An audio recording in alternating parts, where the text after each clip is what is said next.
નારાયણ શ્રીમન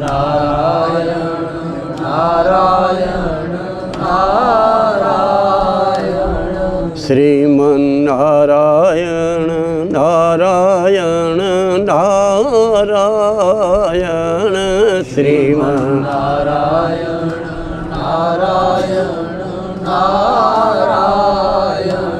ભજમન નારાયણ નારાયણ નારાયણ ભજમન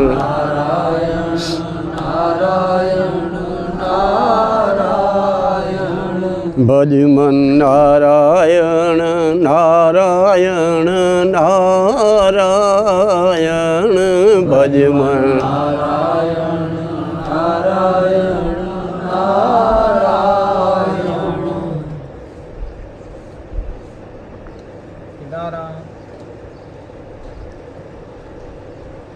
બોલે તે બીજો નહીં,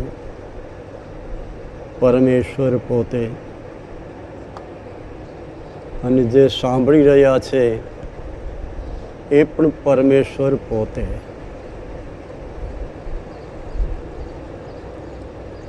તમામ શરીરધારી ઈશ્વર સ્વરૂપ જ છે બાપ. ભગવાનથી અલગ કોઈ પ્રાણી નથી, ઈશ્વર સ્વરૂપ. શરીર નાના મોટા હોય, આકૃતિ જુદી જુદી હોય, પણ મારો નારાયણ એ તો સર્વની અંદર એકને એક જ છે. કબીર કુઆ નહીં, પનિહારી અનેક, બર્તન સબ ન્યારે ન્યારે, પાણી સબની એક.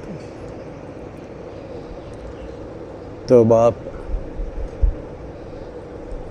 આજે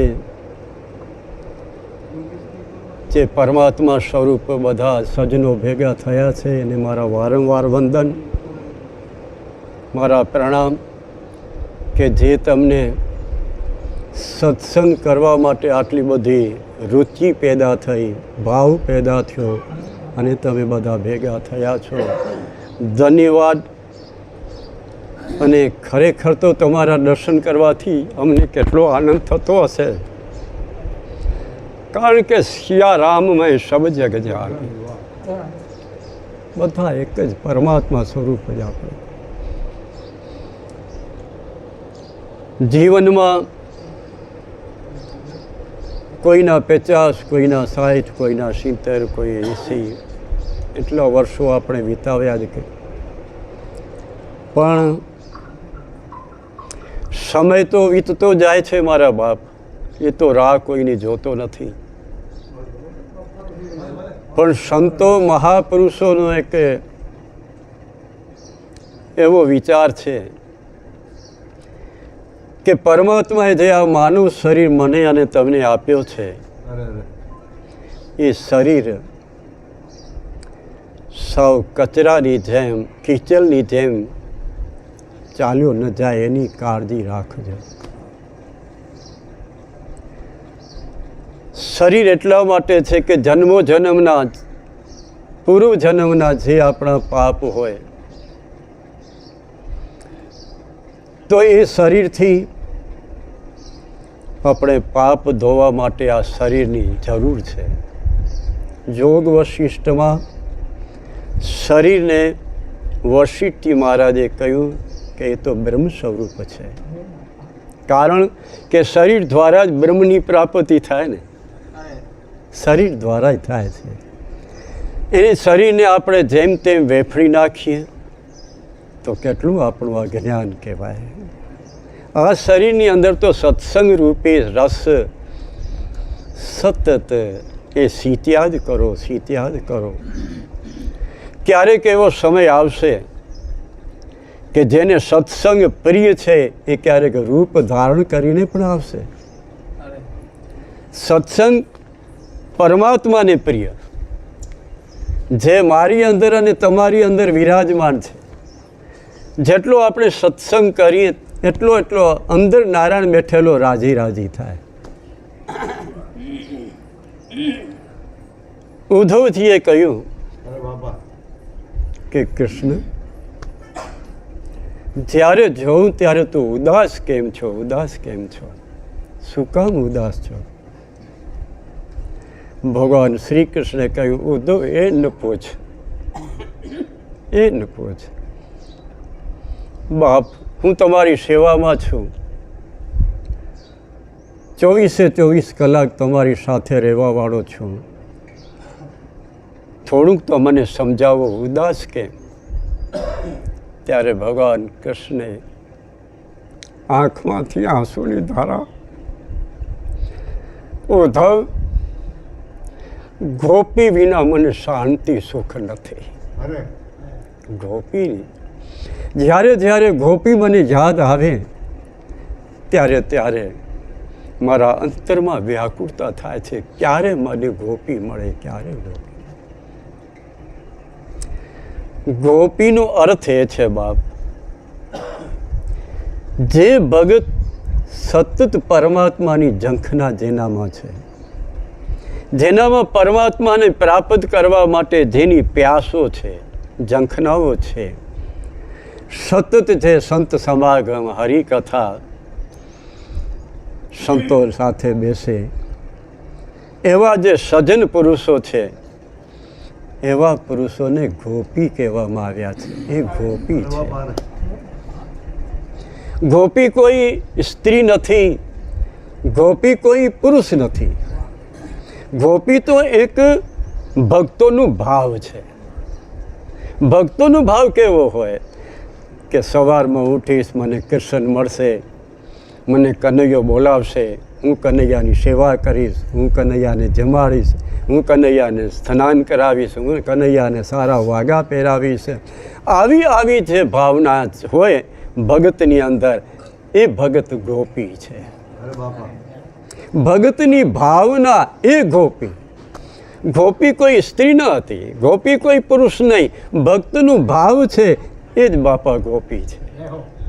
એ ભાવ જ્યારે જ્યારે આપણી અંદર પ્રગટ થાય, જ્યારે જ્યારે આપણને એવો ભાસ થાય કે કનૈયો મારી સામે છે, રામ મારી સામે છે, ત્યારે નક્કી સમજી લેજો કે હમણાં હું ગોપી છું, ગોપી, પુરુષ નથી, ગોપી છું. એ ગોપીનો ભાવ છે. તો બાપ, આ માનું શરીર મળેલો, તો એ શરીરને મારે ગોપી બનાવવાની ઈચ્છા, એવો ભાવ રાખજો કે સતત એ શરીરથી હું સંતોને મળું. આ શરીરથી ક્યાં પણ સત્સંગ હોય તો વિના આમંત્રણે હું પહોંચી જાઉં. એવી ભાવના પ્રગટ થાય ત્યારે સમજવાનું કે ગોપી ભાવ જાગૃત થયો છે. એ ગોપી ભાવ છે. ગોપી એને જ કહેવાય કે જેની જીવનમાં કોઈ ભેદ જ નથી. ગોપીનો અર્થ એ છે કે જેના જીવનમાં કોઈ ભેદ જ નથી. આ મારો છે ને આ તારો છે, એ ગોપી ન બની શકે. એ ગોપી ન બને. ગોપી તો એ છે કે ક્ષમતા ક્ષમતા શર્માદ્ર. એક જ મારો કનૈયો રમે છે. ઝાડમાં એ જ છે, પહાડમાં એ જ છે, જલમાં એ જ છે, અને આ દિવાલો પર કૃષ્ણ કૃષ્ણ બોલે. બાપ, દિવાલ છે એ પણ કૃષ્ણ કૃષ્ણ બોલે, પણ ક્યારે બોલે? જ્યારે શુદ્ધ ભાવ ના હોય ત્યારે. જ્યારે શુદ્ધ ભાવ હોય ત્યારે દિવાલ બોલે કનૈયો કનૈયો કનૈયો. તો આ શરીર અતિ સુંદર પરમાત્માએ આપ્યો છે. તો એ શરીરથી, જીભથી, મનથી તમારો જે ઈષ્ટ હોય એની સાથે કોઈક સંબંધ જોડવાની કોશિશ કરો. જેમ આપણા સગા સંબંધીઓને ફોન કરીએ કે આજે 15 દિવસ થયા, તું ફોન નથી કરતો. આપણે આપણા સગા સંબંધીને કહીએ. આપણો દીકરો જો વિદેશમાં હોય તો એને આપણે ફોન કહીએ કે 2 મહિના નીકળી ગયા બેટા, તારો ફોન નથી. તો આ સંબંધ, સંસારના સંબંધને જો આપણે યાદ કરતા હોઈએ તો બ્રહ્મનો સંબંધ તો અતિ ઉત્તમ છે. એને તો ક્યારેક ફોન કરો, ક્યારેક તો ફોન કરો કે તું મારો છે ને હું તારો છું. તું મારા દોષને જોઈશ તો બાપ, તારું જે શરણ લે છે, તારા નામનું પોકાર કરે છે, કોણ પોકાર કરે? મારામાં તો દોષ છે, પણ તું તો દયાળુ છે, દયાનું સાગર છે. તું મારા દોષ જોઈએ તો બાપ તારો કોણ સમણ કરે, ભજન કરે? તું તો પરમાત્મા છો, તું તો બીજાનું હિત કરનાર છો, પરોપકારી છો, અને તું મારા ઉપર પ્રેમ નહીં કરે? હું તારી આંખમાં નથી? જે કંઈ ભૂલ હોય તે તું ક્ષમા કર, ક્ષમા કર કનૈયા, તું ક્ષમા કર. જેવી રીતે કુબજાજે જેની બુદ્ધિ કુબડી હતી એવી કુબજાને તે અપનાવી લીધી. જે આંટીઓ જેના જીવનમાં હતી એને તું સરળ બનાવી લીધી. તો મારા જીવનમાં કદાચ આંટીઓ હશે, પણ તું તો સરળ છે, તું તો નારાયણ છે. તું મને સરળ બનાવ, તું મને સરળ બનાવી દે. હું તારો છું, પરાયો નથી. આ તો બધી માયા છે, આ તો બધું સંસાર છે, મારું અને તારું. પણ અસલી એ તો પરમાત્મા જ આપણો છે, બીજો કોઈ પણ નથી. સર્વનું પિતા, સર્વનું પાલક, સર્વનું રક્ષણ કરતા એ આપણી અંદર વિરાજમાન છે. એના માટે થોડુંક વહેલી સવારે એના દર્શન કરવાની કોશિશ કરો.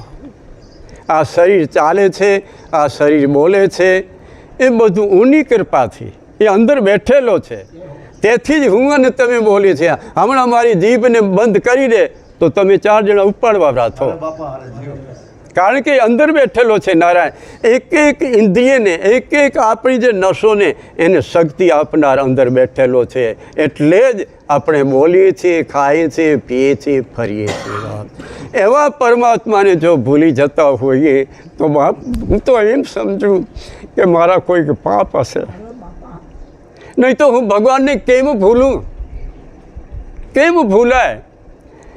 જેણે આટલો સુંદર શરીર આપ્યો, જેણે સંતનો સમાગમ મળે છે. 24 કલાક આપણા માટે સંતો મહાપુરુષો બૂર ખાઈને મહાભારતની રચના કરી, ભાગવતની રચના કરી, રામાયણની રચના કરી આપણા માટે. એ તો ગયા, પણ એનો લાભ તો મારે અને તમારે લેવાનો છે. એ લાભ એ સંતોનું સત્શાસ્ત્ર, સંત સમાગમ અને સત્સંગ, એ ત્રણેયની અંદર, ત્રણેય તત્વોની અંદર તમારા મનની વૃત્તિને એની અંદર રાખો. જ્યારે જ્યારે સત્સંગમાં તમને મજા ન આવે ત્યારે ત્યારે હરિનામનું જાપ કરો.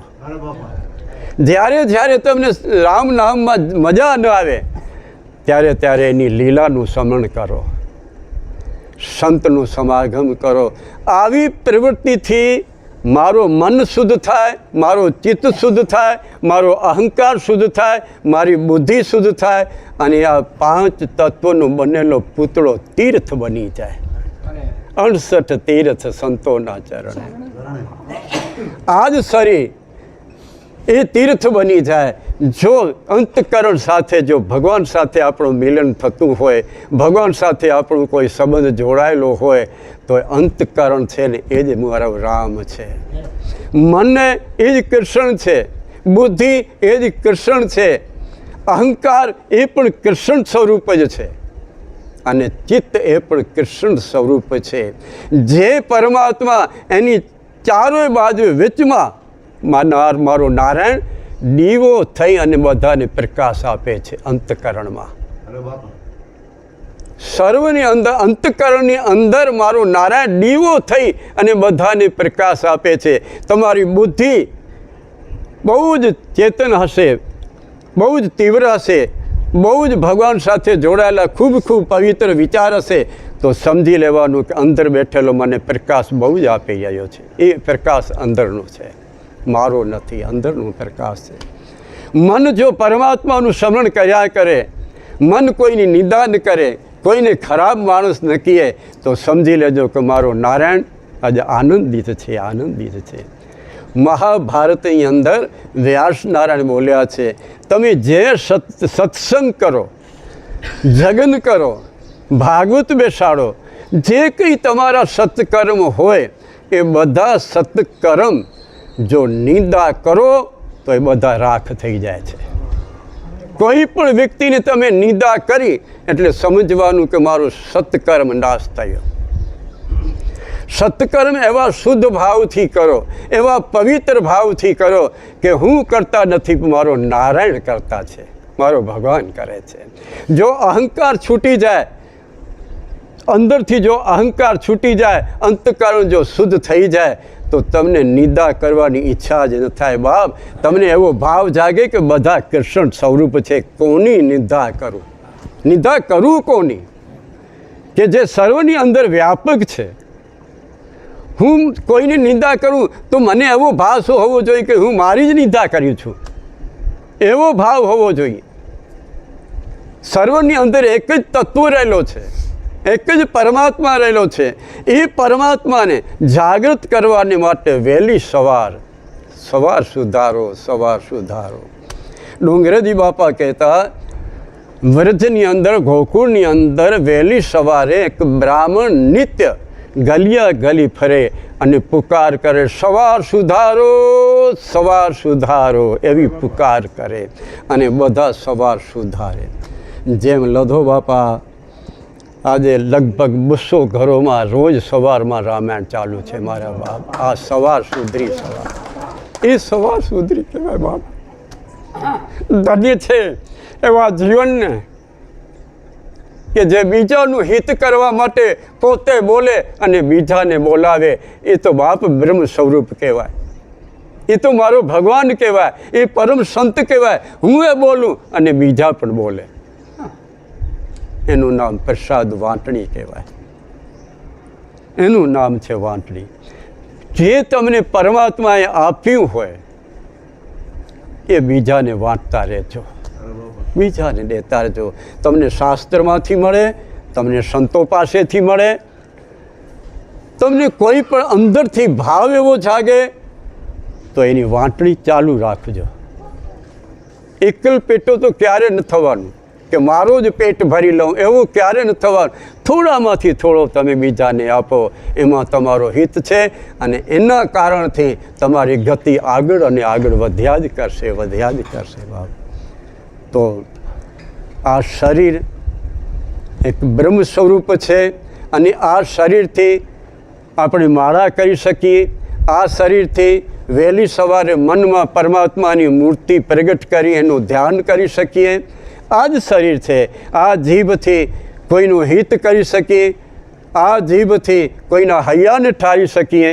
આ જીભ છે અને એ જ જીભ ભગવાનનો પ્રસાદ પણ લે અને ઉંદરમાં પ્રસાદ આવે ત્યારે લોહી એવો પવિત્ર અને શુદ્ધ બની જાય કે તમને કોઈના દોષ દેખાય જ નહીં. આ ભગવાનનો પ્રસાદ છે. બાપ, અન્ન જ્યારે આવે ને, અન્નની થાળી, ડુંગરેજી બાપા કહેતા, અન્નની થાળી જ્યારે આવે ને ત્યારે અન્ન સમજો, ભગવાનનો પ્રસાદ સમજી અને કોળીઓ મોઢામાં નાખજો. જઠરા અગ્નિ એ નારાયણ સ્વરૂપ છે, એના મુખમાં તમે આહુતિ આપી રહ્યા છો. એ આહુતિ છે અને અંદર બેઠેલો રાજી રાજી થશે. મારા બાપ, હું તો એમ કહું, ઉપવાસ કોઈ દિવસ કરતા નહીં. ઉપવાસ તો ક્યારે ન કરવાનું.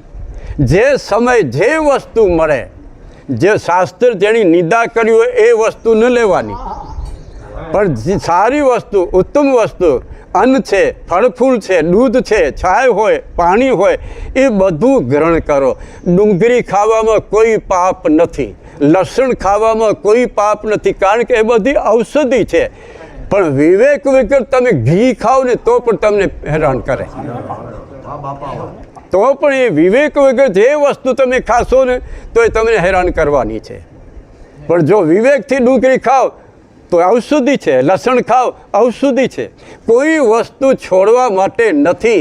જે સમય મળે તે સમયે હરિનું નામ લઈ અને ગ્રહણ કરો. મારા બાપ, પરમાત્માનું નામનું સ્મરણ કરી અને એ વસ્તુ ગ્રહણ કરી લ્યો. એ પ્રસાદ છે, પ્રસાદ. પણ શાસ્ત્રો જેની નિંદા કરી હોય એ વસ્તુ ન લેવાની.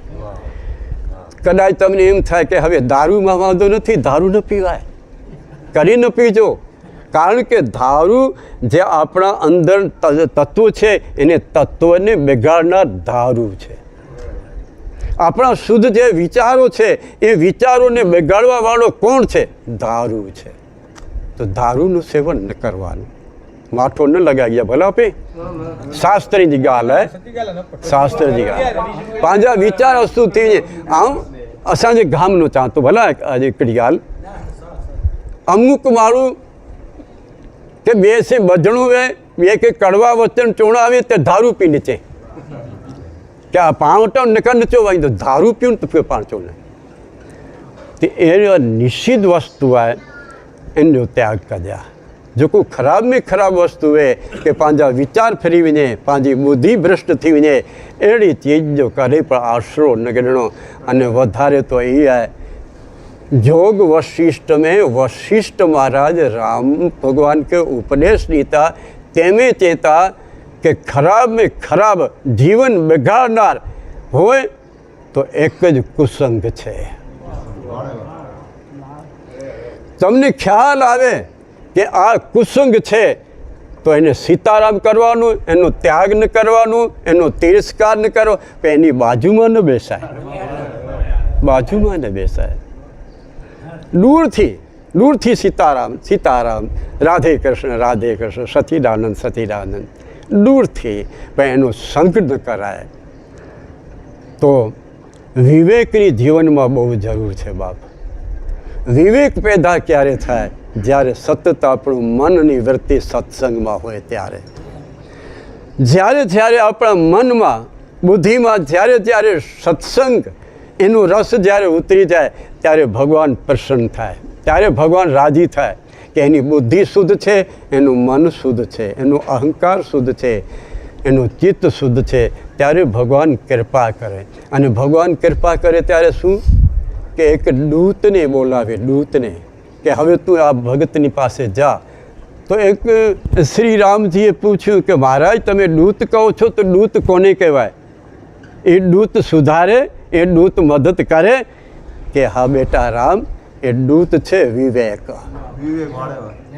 એ વિવેક ત્યારે આવશે ત્યારે આ ચારોય તત્વો બ્રહ્મ સ્વરૂપ તમને દેખાશે મન રામ છે કૃષ્ણ છે ચિત્તે કૃષ્ણ છે બુદ્ધિ કૃષ્ણ છે અને અહંકાર પણ કૃષ્ણ જ છે કૃષ્ણ સિવાય બીજી કોઈ વસ્તુ છે જ નહીં આખું જગત જ્યાં સુધી મારી દૃષ્ટિમાં ભેદ છે ત્યાં સુધી મને જુદો જુદો લેખાય આ ફલાણા ભાઈ છે આ ફલાણા ભાઈ છે જ્યારે દૃષ્ટિ શુદ્ધ થઈ ગઈ ત્યારે એક જ કૃષ્ણ કૃષ્ણ કૃષ્ણ કૃષ્ણ કૃષ્ણ કૃષ્ણ સિવાય બીજું કંઈ છે જ નહીં બાપ ગોપી આપણે કહીએ છીએ શું કામ ગોપીની આંખ જ કૃષ્ણ બની ગઈ હતી ગોપીની જે આંખ હતી ને એ જ કૃષ્ણ બની ગઈ હતી એ જ્યાં દૃષ્ટિ કહે ત્યાં એને કૃષ્ણ દેખાય તો બીજો કોઈ દેખાય જ નહીં એ ભગત છે મારા બાપ રસિક આપણે કહીએ કે માળો બાંધ્યો રસિક છું પણ રસિકની વ્યાખ્યા જુદી છે બાપ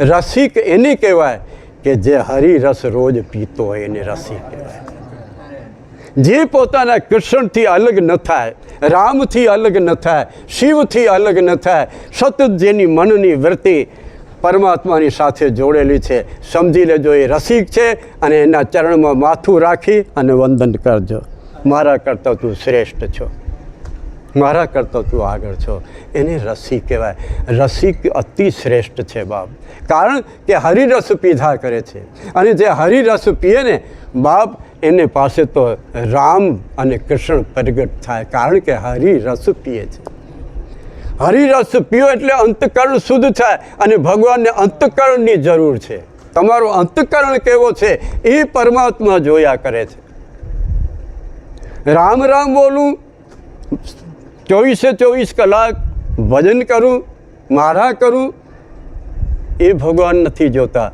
ભગવાન એ જોઈએ કે તારો અંતકરણ કેટલો શુદ્ધ થયો તમારો અંતકરણ કેટલો પવિત્ર છે એ મને જરૂર છે મને અંતકરણની જરૂર છે બીજા કોઈ વસ્તુની જરૂર નથી બીજો તો હું તમને બધું આપું છું દીકરા આપ્યા મહેલ આપ્યા ગાડીઓ આપી બધું તમને આપ્યું તમે મને શું આપશો મને તો એક જ તમારી પાસે ઈચ્છા છે કે તમારો અંતકરણ શુદ્ધ રહે તમારું મન મને અર્પણ કરી રહ્યું બીજું મને કાંઈ જ જોતું નથી તો બાપ આજનું સત્સંગ એટલા માટે છે કે 24 કલાક તમારા ઈષ્ટને યાદ કરતા રહેજો કદાચ આપણે માયામાં બંધાયેલા હોઈએ દીકરા છે, દીકરીઓ છે, પત્ની છે, ધન છે, કાર્યો છે, એમાં ક્યારેક મન જાય ને તો એ મનને જરા સમજાવવાનું કે આ તારો અહિત નહીં કરે, અહિત કરશે.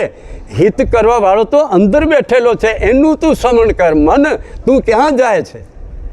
તું કિચલમાં ન જા. તું જે અંદર બેઠેલો એની સાથે સંબંધ જોડ, એને પ્રગટ કર. એ તારો કલ્યાણ કરશે. મનને સમજાવવાનું. ધીરે ધીરે તમે મનને સમજાવશો ને તો એ મન સમજી જાય છે.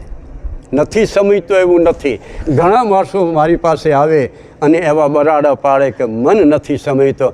આપણે મન માટે પુરુષાર્થ શું કર્યો? કંઈ કર્યો? કંઈ પ્રયત્ન કર્યો આપણે મનને સુધારવા માટે? આપણે તો રાગડા તાળિયા કરીએ છીએ. મનને કોઈ પણ મન રામાયણની અંદર છે. તુલસીદાસ મહારાજ મન રામાયણની અંદર છે, પણ મન પેક પડ્યો છે. મન ભાગવતમાં છે, સુખદેવજી મહારાજ, પણ ભાગવતમાં મન પેક પડ્યો છે. શિવપુરાણમાં મન છે, મન ઉપર કથા ચાલે છે, પણ શિવપુરાણના પુઠ્ઠામાં પેક પડી છે. કોઈ પણ વક્તા એવો નથી કે જે પરમાત્માને જે વસ્તુ જોઈએ છે એ વસ્તુનો ઉપદેશ કોઈ કરવા તૈયાર નથી. એ કોઈ વસ્તુ જે વસ્તુ ધારી લો કે હમણાં મને ભોજનની જરૂર છે તો તમે મને હમણાં સોનાની વીંટી પહેરાવો, શું કામની? શું કામની? કારણ કે મને તો ભૂખ લાગી છે ને, મને તો અન્ન આપો ત્યારે શાંતિ થાય ને. સોનાની વીંટી મને કામ ન આવે. એવી રીતે મારા પરમાત્માને મનની જરૂર છે, મન શુદ્ધની જરૂર છે. એ મન શુદ્ધ કરવા માટે મારે અને તમારે પ્રયત્ન કરવાની જરૂર છે. પુરુષાર્થ કરો. જોગ વશિષ્ઠમાં ભગવાન વશિષ્ઠ મહારાજ રામને કહે છે કે રામ, પુરુષાર્થ કરશો તો એવી વસ્તુ કોઈ દુર્લભ નથી કે જે તમને ન મળી શકે. પુરુષાર્થ દ્વારા જે તમે ઈચ્છા કરશો તે તમને મળશે, પણ પુરુષાર્થ કરવાની જરૂર છે. દીકરો હોય આપણો લાયક હોય તો કોળીઓ લઈ મોઢામાં નાખે, પણ ચાવવું તો મને જ પડે ને બાપા. ઘરે તો મારે જ ઉતારવું પડે ને. તો આ તો આખો જગત આપણો દીકરો છે અને 24/24 કલાક મા બાપ થઈ અને ઉપદેશ આપ્યા કરે, અને એ ઉપદેશનો કોળિયો હું અને તમે અંદર ઉતારીએ તો મારી કેટલી મૂર્ખાઈ કહેવાય મારા બાપ. આ એક એક શબ્દ એ બધા કોળિયા છે બાપ, કોળિયા છે. એક એક જે શબ્દ છે ને, એક એક શબ્દ સત્સંગનું એ કોળિયો છે, એને જીવનમાં ઉતારવાની કોશિશ કરજો. આ સંતો મહાપુરુષો થાળી આપે છે, મોઢામાં આપી દે છે, પણ એને ઉતારવા માટે આપણને જાગૃત રહેવું પડશે. એને ઉતારો. ભગવાન શ્રી કૃષ્ણ જ્યારે વિદાય લે છે ત્યારે ઉદ્ધવજી આવ્યા અને ઉદ્ધવજીએ કહ્યું કે ભગવાન મને તમારી સાથે લઈ જાઓ, હું એકલો શું કરું? કે ત્યારે કૃષ્ણ ભગવાને કહ્યું કે ઉદ્ધવ, એકલો આવ્યો ને એકલો જવાનો, કોઈ સાથે આવતો નથી. તો કહ્યું કે બાપ, તો પછી મને રહેવા માટે, અહીં દિવસો પસાર કરવાને માટે કંઈક ઉપદેશ આપો. ત્યારે ભગવાન કૃષ્ણ બોલ્યા છે, ઉદ્ધવ, મારી પાસે જે હતું ને એ બધું તારી આગળ ઠલાવી દીધું છે. હવે તો તું તારો ગુરુ થા. હવે તો તું તારો ગુરુ થા. સંતો મહાપુરુષો માર્ગદર્શન આપશે, પણ એ ઉતારવા માટે તો મારે જાગૃત થવું પડશે. જો હું પોતે ઉતારીશ મારા જીવનમાં તો કામ આવશે, બાકી તો ભલે સાંભળ્યા કરીએ, કાંઈ નથી. કથાઓ થયા કરે, સાંભળ્યા કરીએ, ભજનવાળા ભજન ગાયા કરે, સાંભળ્યા કરે, પણ જીવનમાં તો મારે જ ઉતારવાનું છે ને, તો જ કામ આવે ને. તો જીવનમાં ઉતારવા માટે કોશિશ કરજો. વહેલી સવાર એટલા માટે, પ્રભાતનો જે સમય છે અતિ સુંદર, અને પ્રભાતના સમયમાં ભગવાન બહુ ખીલેલું મુખ હોય છે. તમારી અંદર જે નારાયણ છે ને એ ખીલેલા મુખથી હોય, આકૃતિ બહુ આનંદ સ્વરૂપા હોય. અને તે વખતે તમે રામાયણની ચોપાઈ બોલો અને એને સમજ. એક વાત યાદ રાખજો, રામાયણ ભલે સવારમાં કરો, ભાગવત ભલે સવારમાં કરો, પણ એવો ભાવ રાખજો કે મારો રામ સામે ઊભો છે ને એને સંભળાવું છું, એવો ભાવ રાખજો. જગતને સંભળાવું છું તે નહીં, આટલા સાંભળે છે તે નહીં, મારો રામ સામે ઊભો છે અને હું એની આગળ રામાયણની ચોપાઈ બોલો છું અને એનો પ્રસાદ છે એ જ આપ્યો છે અને એને અર્પણ કરું છું. આવો ભાવ રાખી અને વહેલી સવારે ભગવાનની સેવા પૂજા કરજો. નારાયણના નામનું સ્મરણ કરો, નામનું ધ્યાન કરો. જે પરમાત્મા તમારો જે ઈષ્ટ હોય એને દિવસમાં 24 કલાક આપણે ન કરી શકીએ તો 2 કલાક તો આપજો, એટલી તો કૃપા કરજો. 2 કલાક એને આપી દો તો પછી ધીરે ધીરે 24 કલાક પોતે સુધરી જશે. સિયા રામમય સબ જગ જાની, કરું પ્રણામ જોરી જુગ પાન. જય સીતારામ, જય સીતારામ, જય સીતારામ.